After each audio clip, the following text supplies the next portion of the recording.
Long before I became a content creator in the modern sense, I would carry around with me tape recorders when I was very young. See many palm trees, and we are traveling in a narrow stream. When I could afford one, a Super 8 film camera, and later on VHS, 8mm videotape, and of course we're now digital. Now I remember why I do this. 2024 means that I have actually clocked up now 40 years of exploring the world's most remote places in four-wheel drive vehicles, those that I've built myself and many that have been loaned to me. And that's the celebration of 2024. The clip I'm now going to continue showing you is the very, very first time I used a winch.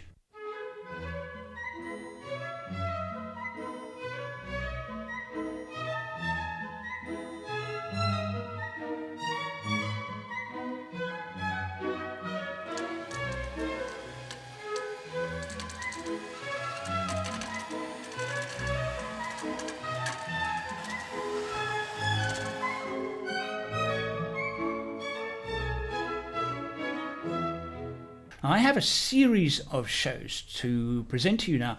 I used to make home movies. I was a film editor of commercials that were shown in cinemas and television all over the world.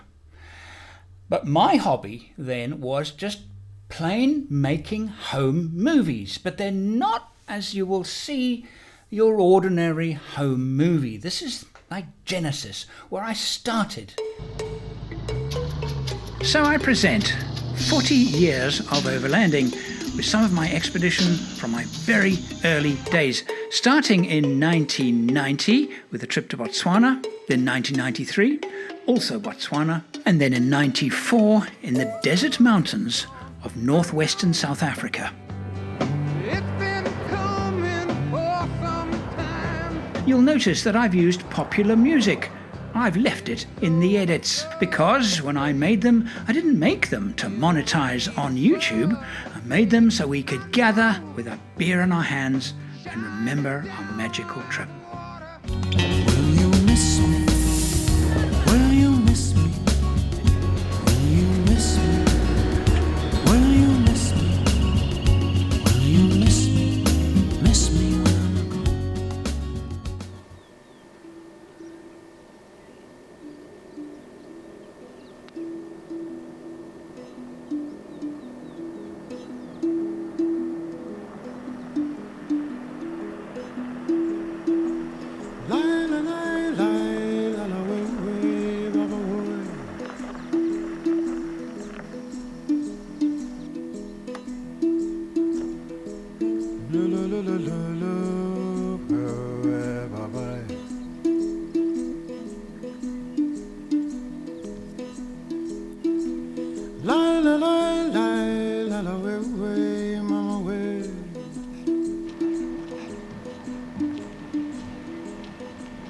We're 70 k's from the Botswana border.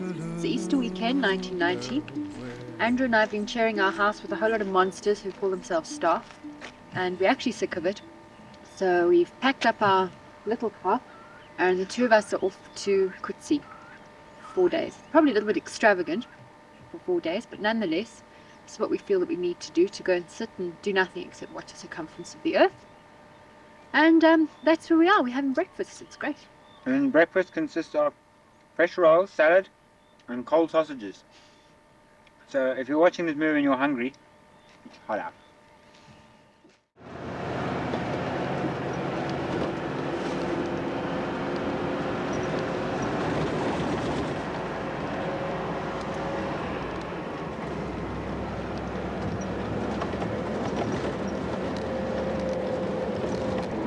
Almost at Kutsi.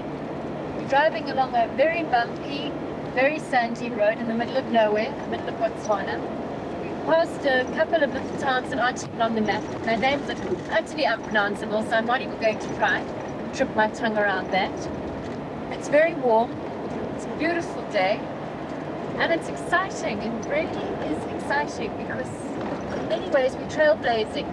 we don't really know where we are. We hope we're pointing in the right direction. The map is very unclear and there are no signposts. It's probably one of the most exciting things about coming up to Botswana, is that you point in the right direction and you just go. The Kutsi Game Reserve lies in the central southern part of Botswana, in true Kalahari Pan country. It's a good one-day drive from our home near Johannesburg. I should invite those little springboks to come and have some of this water, Goose. Should we have a party for springboks? And all the springboks can come and have a drink of bath water. How does that sound? I'm not even filming and I'm busy telling you my whole diatribe about the party we're going to have here in the bush. All the springboks. And then we'll get all the little ground squirrels as well and they can come and have some water too. And if there are any aardvarks around, they're invited as well. At the time, although there were some designated campsites, wild camping wherever you pleased was allowed. Lovely, this is Bath.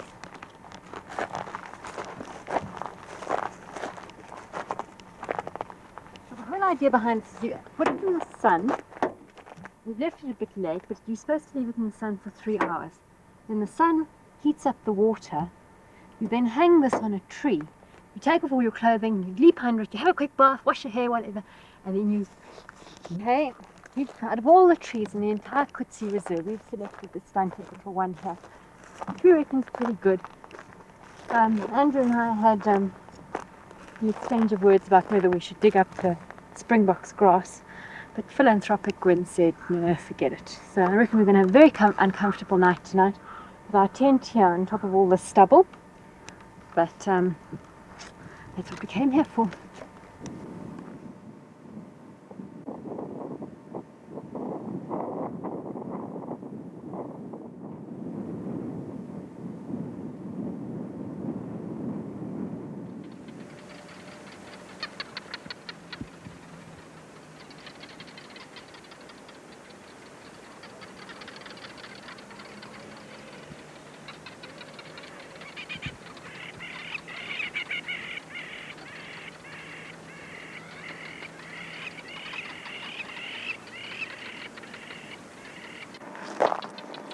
Very warm, but tomorrow will be better because we've had a chance now.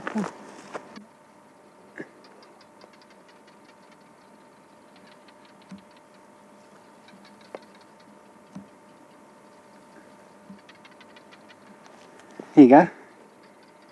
See what.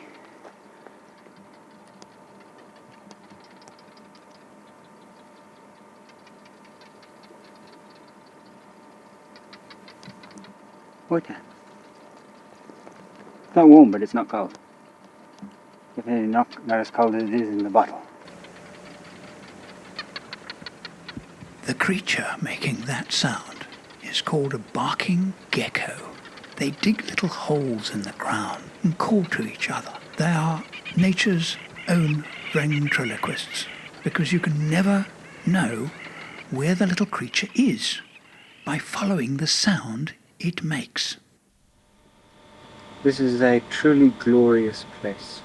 We've found 2 thorn trees on the edge of Kutsi 1. Kutsi 1 being the name of the pan. We've spent the afternoon watching a couple of springbok playing on the pan. And ground squirrels everywhere. And these little brown birds that we haven't identified yet making this interesting sound. Campfire's going, about to cook supper. We had our first trial with our new camp shower, which works an absolute treat. The sun had just taken the chill off the water. It was absolutely perfect. And the moon that we expected to come up hasn't come up, and the sky is quite sensational. Saturday morning, 14th of April. We spent a wonderful night here last night. During the latter part of the evening, when we were just cooking our meat, we were visited by some very interesting animals. Now, the kifits, the crown plovers in the pan, were being disturbed by something, so we shone our torches out there. We saw dozens of little eyes, and they turned out to be brown hyena. Brown hyena is this chap here. Now, they moved around the pan, keeping a distance of, I suppose, they didn't come closer than 20 meters from us. And they moved all the way around us. I don't think they actually went that far behind us, but obviously very, very inquisitive, very interested in the smells of meat that were emanating from our campfire. And they eventually left, and we expected them to come back last night, so we had the camera ready and the microphone ready, but they didn't come back. Andrew and I are going to be leaving Kutsi One Pan today.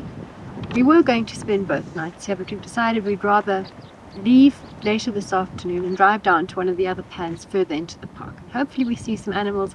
If we don't, well, it doesn't really matter because the place is so lovely. We'll then pitch our camp and spend another night in the bush, and hopefully tonight we get a visitation from some lions. How's that?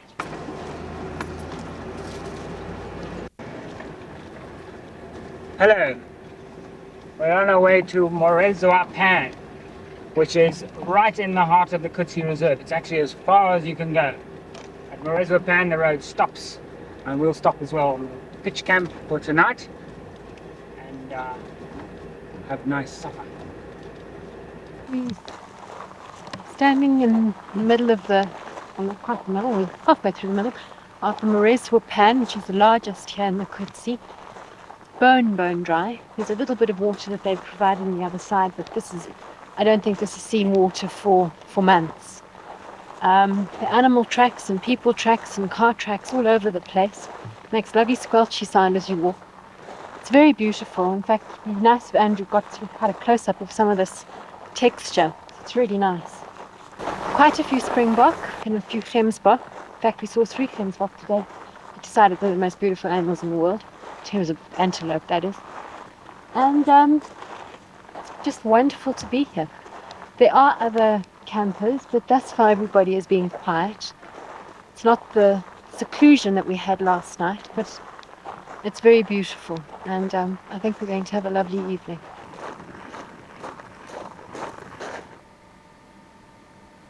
Andrew, come and look. It's dry.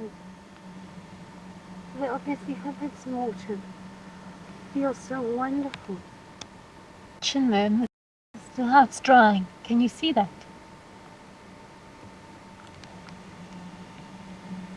See? There's some more odd little ones. Look, there are bits of water all over the place. Wonderful. Oh, let's go look at that bit of water over there. Look at them, like little craters. It's like being on the moon. These are moon craters.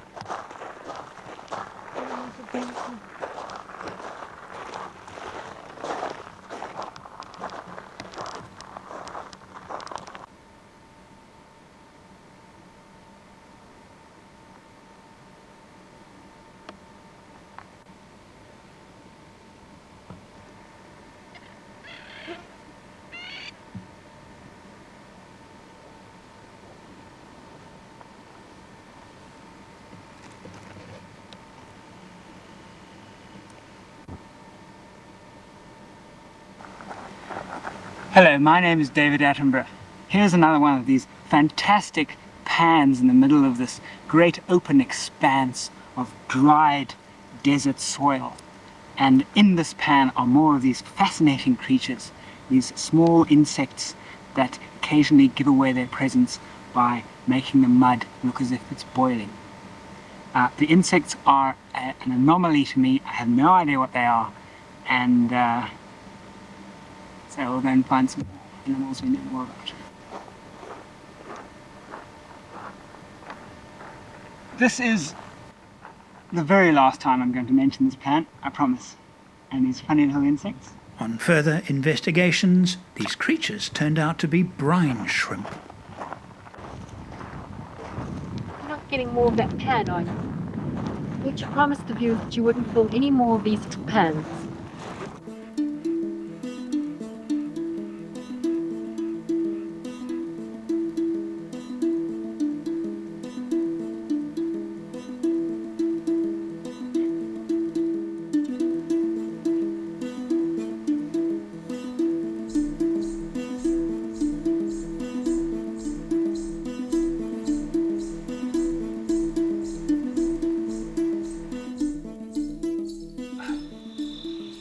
We've had a nice day.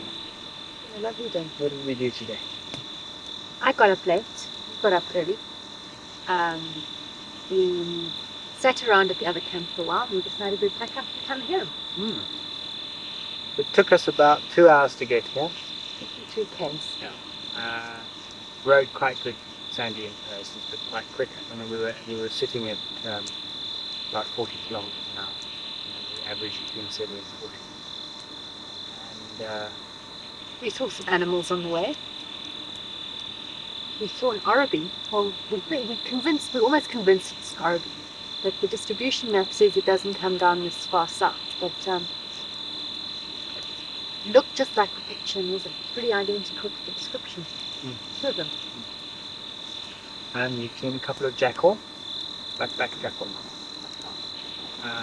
Seen a couple of birds, but we haven't identified anything specific. Except for the one front. What was that? A ring-throated corsair. Right, those birds last night we were making an interesting tick tick tick tick tick noise. Yes. Ring-throated corsair. This is a really nice place. The only disadvantage, of course, now we've got a few people.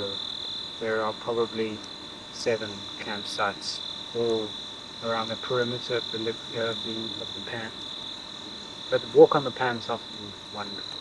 It's so nice. And apparently they heard lion here last night. So Did they seal here? Yeah. I'm not sure. They were lying. They were lying here. So we're hoping that maybe we get lucky and we hear.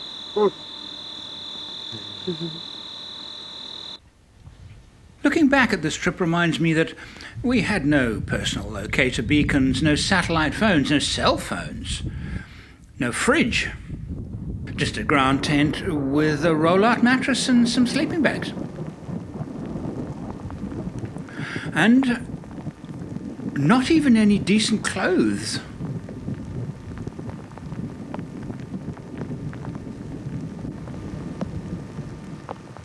Can you smell the dung? Yes. The rain's lifted the smell.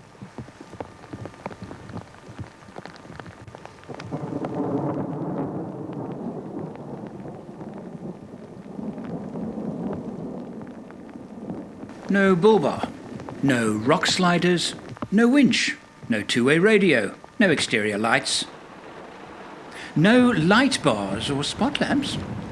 And did it make a difference to our trip? The answer is yes. I like comfort. But does it devalue the trip in any way at all? Not in any way I can think of. Look, they all went in the rain. What? It's all stuffy.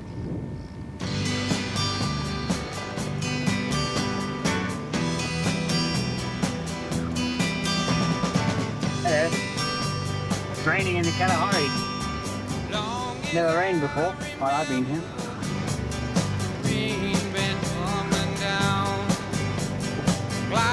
Are you having fun? Yeah. Tell us about the driving conditions. The mud has made the road slippery. But it's no problem.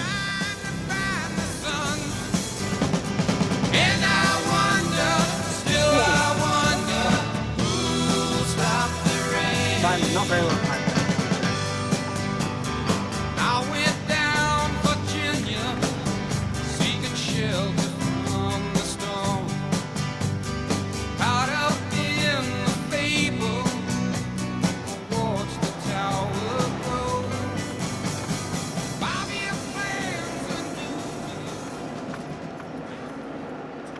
We are now returning from Kutsi, heading towards Molokololi. We've got a couple of villages to go past, and before we get to the next village, we're going to turn off and head off into the bush for about 1 kilometer, find a nice, quiet place underneath a big tree, and we're going to set up camp. We found a little track that has turned off towards the south of the road. We're following it, hoping to find a place to camp for night. It's not a very well used road, so So with any luck, we'll be left alone tonight and not have any unexpected visitors. Maybe some wild animals will visit us, but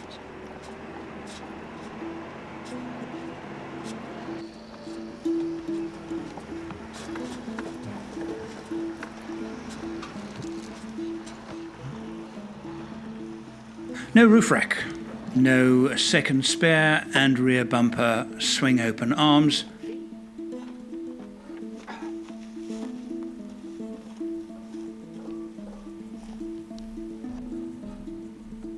Na na na na. Have a look at the binos. Na na na na. Anybody over there may be able to see us. Na na na na. Na na na na.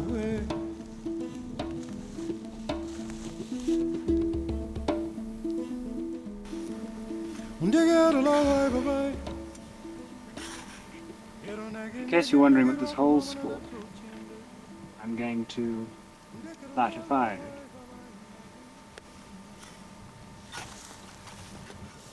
Oh, that's a cigarette. Can't put the cigarettes in the fire. Just smoke them slowly, no?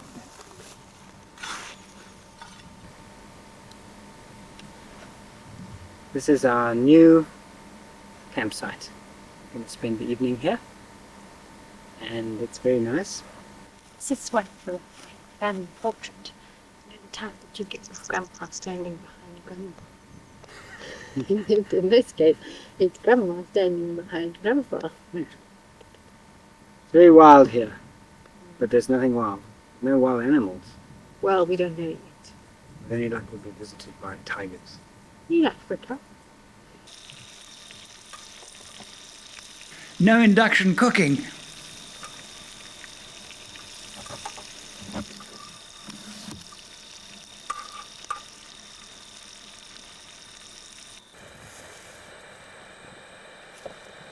No box sliding system.